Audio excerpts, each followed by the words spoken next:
So here's a basic model. We call it the influencer approach. It looks at what are the results you're after, what are the behaviors that drive those results, and what can you do to influence those behaviors.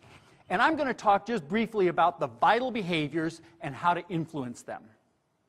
Now, it turns out that the old 80-20 rule is right, that 20% of the behaviors drive 80% of the change. So here's a quick example.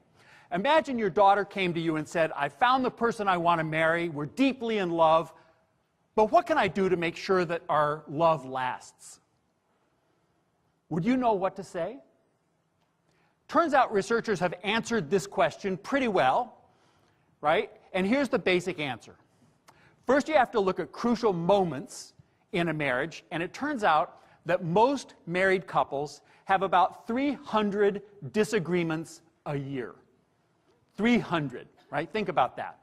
The challenge is that and if you look at happily married people versus less happily married or divorced people, the number of disagreements isn't different. It's just part of being a couple, right?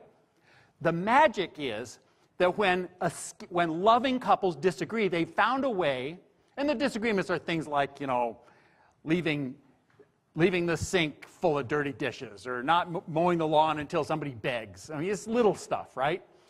The difference is skilled couples can disagree in ways that are honest, frank, respectful, and loving.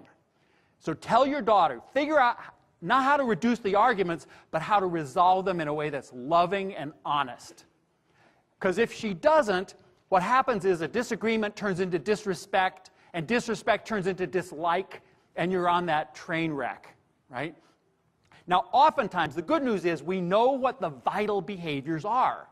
So, for instance, here in the US, about 100,000 people die every year from hospital-acquired infections. And what's the vital behavior that would stop that? Washing your hands, right? Here's another. Across the world, about 4.5 million people die in traffic fatalities every year. What are 3 behaviors that would stop that? Drive at safe speeds, eliminate drunk driving, and the third, wear your seatbelt, right? Those are the big 3. I hear distracted driving. That's important too. I'll come back to that later. But it's not one of the big 3. And if it's not, you really need to fix the big 3 first. Okay? One last one of these. Back when I was in graduate school, back in the 1970s, I was working at the Stanford Heart Disease Prevention Clinic. We were studying people who lived in San Jose, California, trying to separate the healthy ones from the less healthy ones.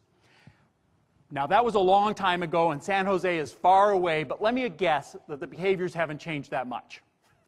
What are 2 things that healthy people do more of than less healthy people? They exercise, and what's the other? They eat right. What's one thing that less healthy people do more of? They smoke, right? Those big 3.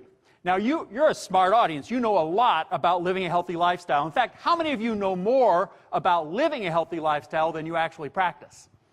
Right? Okay.